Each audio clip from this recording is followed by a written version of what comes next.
So last week we began a two-part series on what I'm calling trusting our natural goodness. And the inquiry really is, what would our life be like for each of us if we had a deeper trust in a sense of basic goodness within us? That's the inquiry. And I began last week with one of the, I think, very kind of profound offerings from Albert Einstein, which was, he said the most important question that any of us could ever ask is this universe a friendly place? Is this universe a friendly place? And it's interesting because if you think about it, if our perception is no, it's unfriendly, it's dangerous, there's some badness, then you start sensing what happens in our body and our mind if that's our experience. And that's the cause of a kind of perpetual fight-flight reactivity. We get tense and defended, and we move through the day as if something bad is around the corner. So that's the perception if it's unfriendly. And so our lives are organized around aggression and defense.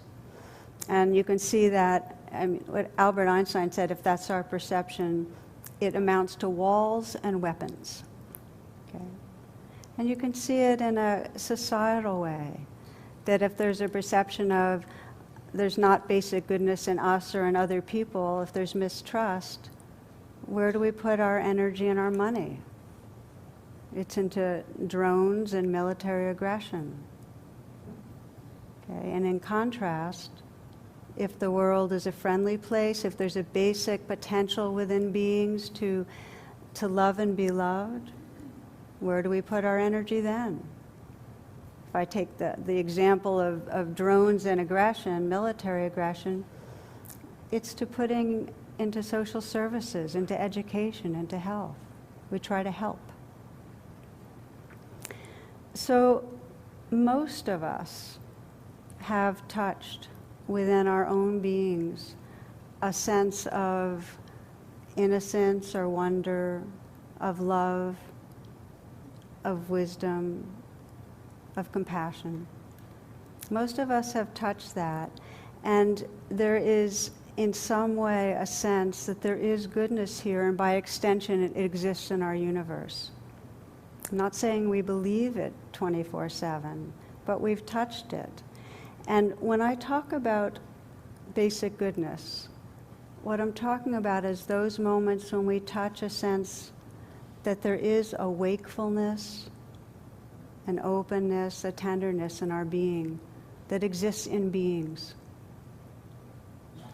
Another way to say it in the Buddhist tradition is trusting in Buddha nature.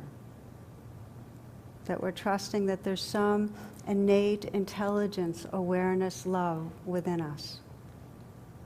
So this inquiry that we're exploring last week and this week isn't some purely psychological, let's affirm ourselves and remember that we're good. It's a profound and radical inquiry. Can we begin to perceive and trust that Buddha nature, this awareness that's radiant and loving, is awakening through our being? That's how deep this inquiry is, that it's awakening through all beings, through life. When our perception is friendly universe, that this potential's in all of us, instead of walls and weapons, we really emphasize what I sometimes like to call friend and tend and befriend. It's not my term, but I think it goes nicely together, tend and befriend. That's really our inclination. I want to share a story. Some of you might remember. This is, I first heard it through somebody I love, a colleague, Sylvia Boorstein, who's a Buddhist teacher. And she talks about a man named Phil, who is a Buddhist practitioner in New York, who describes being mugged at gunpoint. And I'll read you the description. Phil had worked with loving kindness practice for years, and then one evening on a small side street in Soho, a disheveled man with a scraggly beard and dirty blonde hair accosted him and demanded his money. Phil gave him over $600 that he carried in his wallet. The mugger shook his gun and demanded more. Stalling for time, Phil handed him his credit cards and his whole wallet. Looking dazed and high on some drug, the mugger said, "I'm going to shoot you." Phil responded, "No, wait, here's my watch. It's an expensive one." Disoriented, the mugger took the watch, waved the gun, and said again, "I'm going to shoot you." Somehow Phil managed to look at him with loving kindness and said, "You don't have to shoot me. You did really good." I mean, look, he said, you got nearly $700. You got credit cards, an expensive watch. You don't have to shoot me. You did good. The mugger, confused, lowered the gun slowly. "I did good?" he half asked. "You did really good. Now go and tell your friends you did good." Dazed, the mugger wandered off, saying softly to himself, "I did good."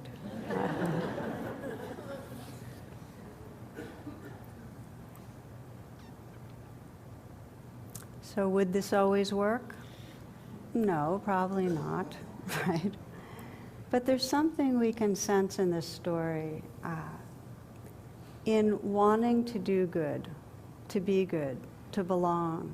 There's some inherent part of us, often really buried under our need to prove or aggress or compete or whatever, but some deep place that not only wants to be good, that want comes from a sense of goodness itself. We wouldn't want it unless we knew about it. Now, even if we have doubts about our own goodness, our own Buddha nature, we have a longing to trust it.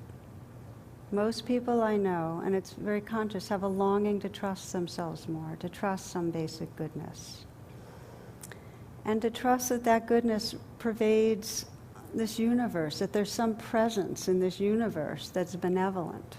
And I don't mean a presence that's other than us, although for many of us that's a very comforting feeling, but that what we are is benevolence, and what we are is that energy or spirit that pervades this universe. So there's a longing to trust that.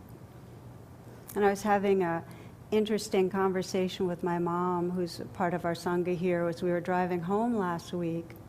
And we were talking about how perhaps if we're trusting in some benevolent spirit or awareness, that it's because we want it to be there, and that our longing for it is actually creating it to be there.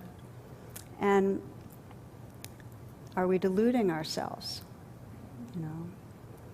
And so the way I understand that inquiry is there's no way to know, maybe, maybe not, but there's actually something more pragmatic that's more important, is what happens when we are touching and trusting Buddha nature, and what's it like when we're really doubting ourselves? Just that, in a pragmatic way, really deepens our wisdom. So I find it helpful to reflect on two primary pathways that cultivate this kind of trust in who we are, and by extension in the spirit that lives through all beings, because they're not separated really. And the first pathway is the kind of start where you are pathway, which is where we might start with feeling doubt or feeling reactive or whatever, and how do we find our way home to trusting when we're caught up in that kind of suffering. And the second pathway is intentionally directing our attention to goodness, looking for it, bring our attention to it, because our habit is to fixate on what's not okay. So it helps to widen the lens and include more fullness of what's true when we intentionally look for goodness. Okay, so start where you are and attending to goodness. Those are the two ways. And we're just going to review them one at a time, do a little practice with them, and see how that goes. The first way, if we just looked around for goodness, we'd end up kind of avoiding and not really contacting the layers of self-doubt. And that's really necessary because most of us, to the degree that we're having a hard time, to that degree, it comes because we don't realize who we are, because we live in a limiting self-story that's telling us something's wrong with me, I'm falling short, I'm not okay. Okay? To the degree we're suffering, it's coming from, in some deep way, a self-doubt, an illusion about ourselves. And there's a fear, and it's an illusion about others too. It's an illusion that others are inherently going to cheat us or be dangerous in some ways. And you can think of it with others. There's this fear, like, what will happen if I put down my defenses, if I put down all the controls, strategies? And the fear is I'll get hurt, I'll get stepped on. In relationships, we know it, this sense that, if I open up and expose what's really here, I'm really honest about my vulnerability. If I express love and, just go ahead and let others know how much I love them, what's going to happen? I remember some years ago, there's this really big kind of cartoon, and it had two snails that were sitting at a bar talking. And, one snail said, so I built up my courage with her. It was a romantic setting. Things were going pretty good. So I said, all right, I'm going to go for it. And I got out of my shell, and she looked at me and said, ew, gross, you're a snail, slimy, So he exposed himself, and that's what happens, right?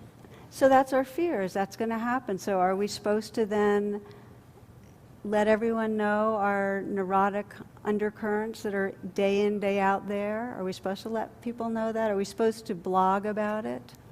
Are we supposed to put our passwords onto Facebook? Are we supposed to let everybody into our lives? So these are kind of things. We have these doubts and fears the world will hurt us. And in a similar way, we're afraid of trusting ourselves, because what will happen if I go ahead and try to see the goodness? Then will I get really indulgent? Will I really end up becoming a worse person than I am right now? Will I become careless and narcissistic and take advantage of other people even more? So there's this fear that if we don't keep judging ourselves, that we'll lose our motivation to change. Does that make sense? Okay. Some of you might remember the story about a CEO of a large company who's greatly admired for his energy and his drive, but he had one embarrassing weakness, and that was each time he'd enter the president's office to give his report, he would end up wetting his pants. So, kindly president asked him to see a urologist at the company's expense. But when he appeared before the president the following month, his pants were again wet. So the president said, well, didn't you go see the urologist? And the response was, no, he was out, but I was at a meditation class and I'm cured. The executive replied, I no longer feel embarrassed about it. So that could bring up more fear. It's like, okay, are we going to, make peace with all our imperfections and not do anything about them, so to speak? So I want to take this moment to say that trusting our basic goodness does not mean that we trust others won't hurt us. It doesn't mean that we trust we won't hurt ourselves. We each have the basic conditioning towards aggressiveness and defensiveness. And we have conditioning towards delusion, that we misunderstand ourselves and each other. And out of that conditioning, it plays out in ways that we can and do cause harm. So trust doesn't mean we think, oh, okay, I can trust myself or another person not to be living inside their delusions and aggressions and causing harm. We can't trust that.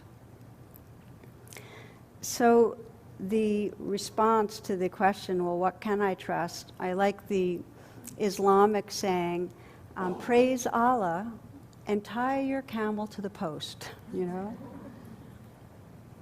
And another way to say it is that we bring a tremendous mindfulness and compassion to the realm of conditioning, to that ego realm. A tremendous mindfulness and compassion.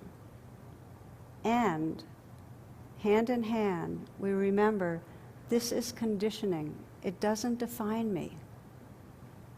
This aggressiveness, this defensiveness, these addictive patterns, they don't define me. They're conditioning. There's something more, something deeper. This is Chogyam Trungpa, a Tibetan teacher. He says, according to the wisdom of the Buddha, we are basically good. We possess what is known as basic goodness. Then we develop an overlay of tricks to shield ourselves from being embarrassed or from feeling too painful or naked, grasping, aversion, all the weather system. So we develop this overlay of tricks, and these are habitual tendencies, but they are not fundamental. We each have this conditioning, every one of us. And we have something more fundamental, which we touch, which is this awareness, this capacity to love, this awakeness that's here, presence. To the extent that we identify with our conditioning, we suffer, and to the extent that we can remember and perceive and trust this fundamental loving awareness that's here, we're free.